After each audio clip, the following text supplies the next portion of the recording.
had this idea in my head, and I said, you know what, let me actually execute the thought that I had in my mind. So here we are.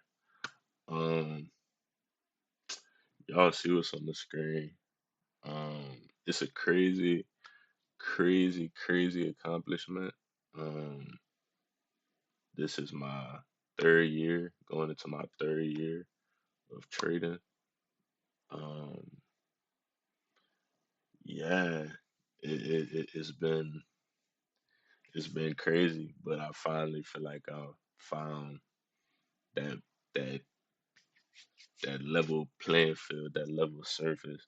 So I'm able to actually be consistent, be profitable, keep showing up to the markets and doing the same thing every time. I mean, that's really what it's about. So yeah. I had to wait until it got approved though for sure. And I got that email so I could get this certificate because I had got a denial before. My first ever request was a denial, but granted, I did break a rule, so you know that's what come with it. But yeah. Title of the video, I do feel like, with all of that being said, I do feel like having the funded account is definitely a good thing. Definitely something to help you start yourself off. Um, but I do feel like,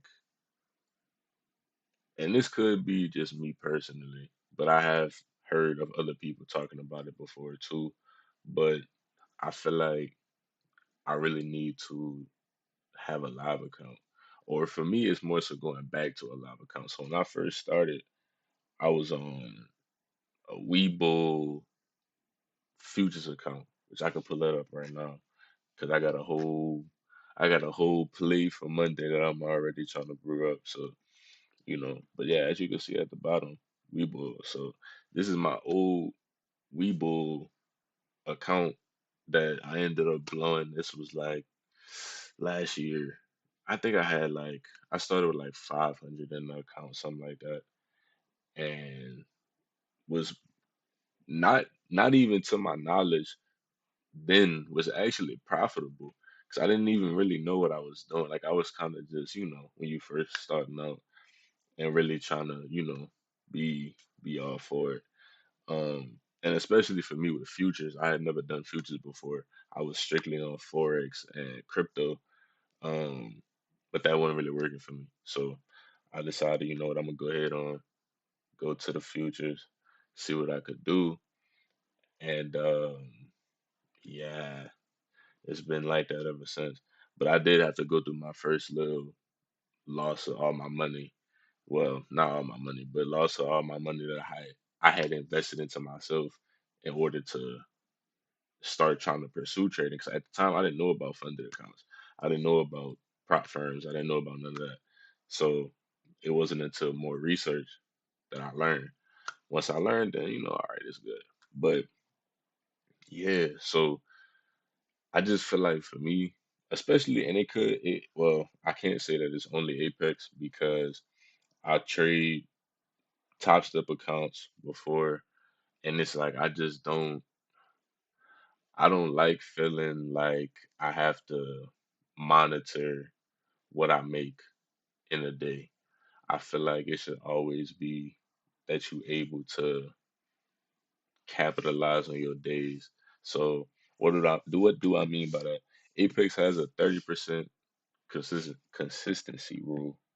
I can't talk today. A 30% consistency rule that basically says you can't make more than 30% of what you have in your account in a day, and you can't lose more than 30% of what you have in your account in a day. So if you got $1,000 in your account that you made, you can't lose more than 300 in a day, and then request a payout. At least the account won't be blown, but to request a payout, you can't do that. You done broke a rule. So that's how I got my denial, and it was like all right, like, but it was days in between that time where it was like I could have let my take profit.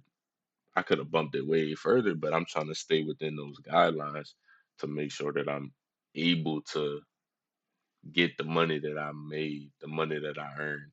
So it's like, but again, it's definitely a good resource. It's definitely something that's worth doing because you still benefiting at the end of the day. You still able to learn. You still able to get paid. I mean, you can still get paid as we can see. So, and I'm really just breaking the surface. Like it's not even it's nothing right now. Like I'm definitely happy about it. I definitely am proud of myself for it, but it's like I got more things that I'm trying to do. So, you know, but I'm a obviously, feel good about it. But like I say, I do think that it is time for me to invest in myself again to really say, okay, I'm gonna pay myself, right? I'm gonna pay myself and I'm gonna use that money in a live account and flip and flip and flip and just do it like that.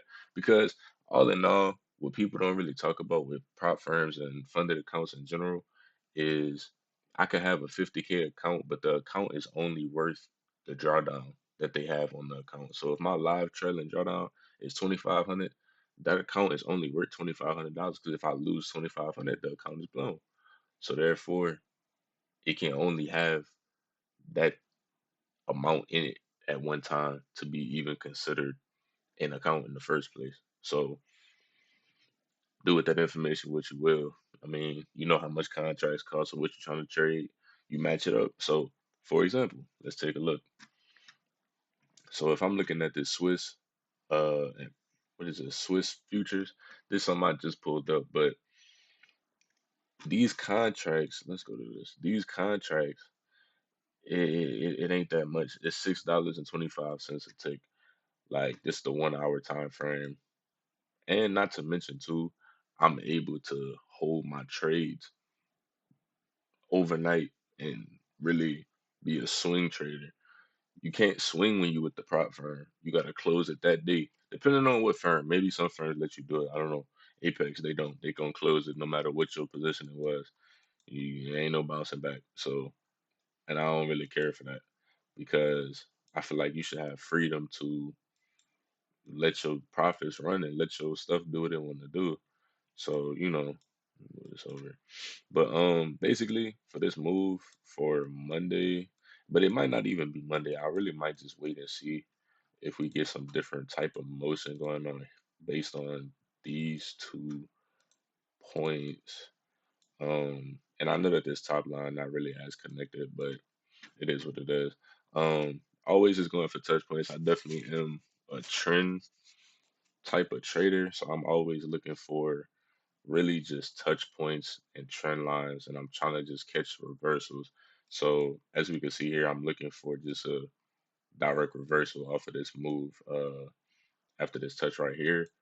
But I'm going off of two different timelines. So we have over here, it was really one long wick, another long wick, but it didn't even touch that point, and then we just went straight up. But here, it was a lot of different consolidation in the zone, really. And we potentially could be going back into that here. So it's like we might drop, honestly, might drop below this candle right here, that bearish candle right there, but I'm not fully sure. But we're gonna see. Cause I'm definitely gonna sit there and watch it on Monday when the market's open just to see what it wants to do. Um, because again, if I'm using a personal account, if I'm using my live doing a live account, I don't have to sit there and like try to snipe an entry. Like it's okay to be, you feel me, a little bit off because you holding it, so you gonna have some drawdown anyway. I mean, we know what come with that, and that's been my mindset about it because eh, it's really simple, honestly, and it's the fact that it just take a little time to be confident enough to feel like you can actually flip your own money without the safety net of it being a prop firm. Like it's the same thing. It's the same money. You feel the same way. If you blow a funded account that was making you money, you gonna feel away. So it's like, why not just have access and like I said, utilize both. But I just think that this is something for me personally. I think I need to incorporate. I'm gonna say it like that rather than saying that I don't like to trade funded because I do. But it's just a time and a place for everything. I feel like honestly. Um, but yeah, so this is kind of a big risk if I'm going for 230, around 230. Um, to say that, granted, I want it to be like a $500 account, so that's crazy risk to be real. But again, that's why I'm really gonna wait and see because if I go down like to 15, it's like I don't know. I feel like this might be another. Ooh, I'm moving stuff around. That might be another reversal right there. Just going back to the downside, trying to touch it, trying to touch this line that I put at the bottom of this touch point. But I'm not. Again, I don't really know because we didn't have anything that went past the longest wick off the first touch. So you know, like, because again, if we're going off the hour time frame, like obviously here, but if we're going off the hour, which I was looking at earlier, um, let's see, yeah, I mean, we get to this lowest point, and then we don't have anything else that goes back and touches that. Same thing over here too. Nothing else came to that lowest point once we got to that lowest point. So, I don't know. I don't know. Just a whole bunch of bearish, and then finally go bullish, and then from there it just never goes back. It don't go past that point. So that's really my ideology behind that. Like I said, again, we're gonna see Monday, but either it's up or it's down. That's like that's the only way I really think about it.